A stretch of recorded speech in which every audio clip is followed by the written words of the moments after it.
എല്ലാവർക്കും സ്വാഗതം. ഇന്ന് നമ്മൾ ഒരുമിച്ചൊരു യാത്ര പോവുകയാണ്, വളരെ പുരാതനമായ ഒരു ശാസ്ത്രത്തിന്റെ, അതായത് മന്ത്രയോഗയുടെ ഉള്ളറകളിലേക്ക്. അപ്പോ ആദിമ ശബ്ദങ്ങളുടെ ലോകത്തേക്ക് കടക്കുന്നതിന് മുൻപ് നമുക്കൊരു വലിയ ചോദ്യത്തിൽ നിന്ന് തന്നെ തുടങ്ങിയാലോ? ഈ ചിഹ്നം നമുക്കൊരുപാട് പേർക്ക് പരിചിതമായിരിക്കുമല്ലേ? ഓം.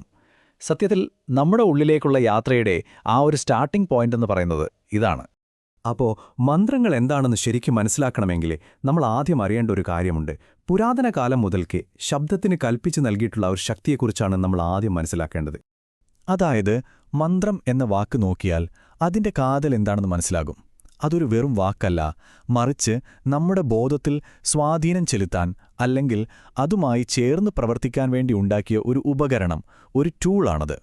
ഇനി നമ്മൾ കാണാൻ പോകുന്നത് വളരെ രസകരമായ ഒന്നാണ്. യോഗശാസ്ത്രമനുസരിച്ച് ശബ്ദത്തിന് 4 തലങ്ങളുണ്ട്. നമ്മൾ ദിവസവും സംസാരിക്കുന്ന, കേൾക്കാൻ കഴിയുന്ന ശബ്ദത്തിൽ നിന്ന് തുടങ്ങി പതുക്കെ പതുക്കെ നമ്മുടെ ഉള്ളിലുള്ള, വാക്കുകൾക്കപ്പുറമുള്ള നിശബ്ദമായ ഒരു തലത്തിലേക്ക് വരെ അത് പോകുന്നുണ്ട്. ശരി, ഇനി നമുക്ക് അടുത്ത ഘട്ടത്തിലേക്ക് പോകാം.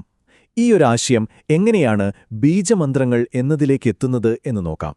ഈ ബീജമന്ത്രങ്ങളെ നമുക്കൊരു വിത്ത് പോലെ കണക്കാക്കാം, അല്ലെങ്കിൽ പ്രപഞ്ചത്തിന്റെ ഒരു DNA കോഡ് എന്നോ ശബ്ദത്തിന്റെ ഏറ്റവും ചെറിയ കണികയായ ആറ്റം എന്നോ ഒക്കെ വേണമെങ്കിൽ പറയാം. കാരണം ഓരോ ഒറ്റ അക്ഷരത്തിലും അതിശക്തമായ കേന്ദ്രീകരിച്ച ഒരു ഊർജമുണ്ട്. ഈ സ്ലൈഡ് നോക്കിയാൽ ഒരു കാര്യം വളരെ വ്യക്തമാകും. ഈ പറഞ്ഞ ബീജശബ്ദങ്ങളൊന്നും വെറും സങ്കല്പങ്ങളല്ല, നേരെ മറിച്ച് നമ്മുടെയെല്ലാം ജീവിതത്തിലെ അടിസ്ഥാനപരമായ ലക്ഷ്യങ്ങളുമായി, അതായത് ധർമ്മം, അർത്ഥം, കാമം, മോക്ഷം, ആരോഗ്യം എന്നിവയുമായിട്ടൊക്കെ ഇവയ്ക്ക് നേരിട്ട് ബന്ധമുണ്ട്. അപ്പോൾ നമ്മൾ പറഞ്ഞു ബീജമന്ത്രങ്ങൾ ആറ്റം പോലെയാണെന്ന്. അങ്ങനെയാണെങ്കിൽ എന്തായിരിക്കും അതിന്റെ പ്രോട്ടോണുകളും ന്യൂട്രോണുകളും? അതാണ് നമ്മൾ ഇനി നോക്കാൻ പോകുന്നത്. അതിന്റെ ഏറ്റവും അടിസ്ഥാനപരമായ ഘടകങ്ങൾ, അതായത് സംസ്കൃത അക്ഷരമാല. ഇവിടെ കാണുന്ന ഈ 16 സ്വരാക്ഷരങ്ങളില്ലേ, ഇവയാണ് വ്യഞ്ജനാക്ഷരങ്ങൾക്ക് ജീവൻ കൊടുക്കുന്ന ആദിമമായ ഊർജ്ജരൂപങ്ങളെന്ന് പറയുന്നത്. ഒരു തരത്തിൽ പറഞ്ഞാൽ ഇവയാണ് അടിസ്ഥാന ശക്തി. ഇനി വ്യഞ്ജനാക്ഷരങ്ങൾ നോക്കും.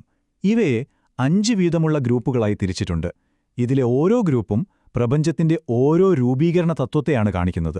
അതായത് ആകാശം പോലുള്ള വളരെ സൂക്ഷ്മമായ ഒന്നിൽ നിന്ന് തുടങ്ങി അവസാനം നമുക്ക് കാണാനും തൊടാനും പറ്റുന്ന ഈ ഭൗതിക പ്രപഞ്ചം വരെ എത്തുന്ന ഒരു പ്രക്രിയ. ഇവിടെയാണ് ഏറ്റവും പ്രധാനപ്പെട്ട പോയിന്റ് വരുന്നത്. ഈ പ്രപഞ്ചത്തിന്റെ അക്ഷരമാല എന്ന് നമ്മൾ പറയുന്നത് എവിടെയോ ദൂരെയുള്ള ഒന്നല്ല, അത് നമ്മുടെ ശരീരത്തിൽ തന്നെ, നമ്മുടെ സംസാര അവയവങ്ങളിൽ തന്നെ അടയാളപ്പെടുത്തി വച്ചിരിക്കുകയാണ്, തൊണ്ട മുതൽ ചുണ്ടുകൾ വരെ. ഇതോടെ നമ്മൾ ഈ യാത്രയിലെ ഏറ്റവും കൗതുകം നിറഞ്ഞൊരു ഭാഗത്തേക്ക് കടക്കുകയാണ്. എങ്ങനെയാണ് ഈ പ്രപഞ്ച ശബ്ദവ്യവസ്ഥ നമ്മുടെ സ്വന്തം ശരീരവുമായി ബന്ധിപ്പിച്ചിരിക്കുന്നത് എന്ന് നമുക്ക് നോക്കാം. ഒരു ഉദാഹരണം പറഞ്ഞാൽ, ലം എന്ന ബീജശബ്ദം നമ്മുടെ ശരീരത്തിലെ മൂലാധാര ചക്രവുമായും ഭൂമി എന്ന തത്വവുമായും ബന്ധപ്പെട്ടിരിക്കുന്നു. അതുപോലെ യം എന്ന ശബ്ദം ഹൃദയചക്രത്തെയും വായുതത്വത്തെയുമാണ് പ്രതിനിധീകരിക്കുന്നത്. ഓരോ ചക്രത്തിനും അതിൻ്റേതായ ശബ്ദമുണ്ട്.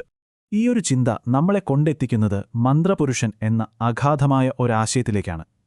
അതായത് മനുഷ്യ ശരീരം എന്നത് അക്ഷരാർത്ഥത്തിൽ ശബ്ദം കൊണ്ട് നിർമ്മിച്ച ഒന്നാണ് എന്ന സങ്കല്പം. ഇവിടെ ശരീരത്തിലെ ഓരോരോ ഭാഗത്തിനും അതിൻ്റേതായ ഒരു മന്ത്രമുണ്ട്. ഇതൊന്ന് നോക്കിക്കേ. ഇം, ഈം എന്നൊക്കെ കേൾക്കുമ്പോൾ വെറും അക്ഷരങ്ങളായിട്ടല്ലേ നമുക്ക് തോന്നൂ. പക്ഷെ അതല്ല, അവ യഥാക്രമം നമ്മുടെ വലത് കണ്ണിൻ്റെയും ഇടത് കണ്ണിൻ്റെയും വൈബ്രേഷണൽ കോഡുകളാണ്. അതുപോലെ ഓരോ ശരീരഭാഗത്തിനും ഓരോ ശബ്ദമുണ്ട്.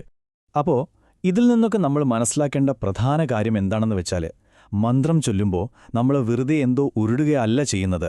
നമ്മൾ യഥാർത്ഥത്തിൽ ചെയ്യുന്നത് നമ്മുടെ ഈ ശരീരത്തെ, ഈ ഒരു കൊച്ചു പ്രപഞ്ചത്തെ ആ വലിയ പ്രപഞ്ചവുമായി ഒരേ താളത്തിൽ, ഒരേ ഫ്രീക്വൻസിയിൽ ട്യൂൺ ചെയ്യുകയാണ്. അപ്പോൾ അവസാനിപ്പിക്കുന്നതിന് മുൻപ് നിങ്ങൾക്കായി ഒരു ചോദ്യം.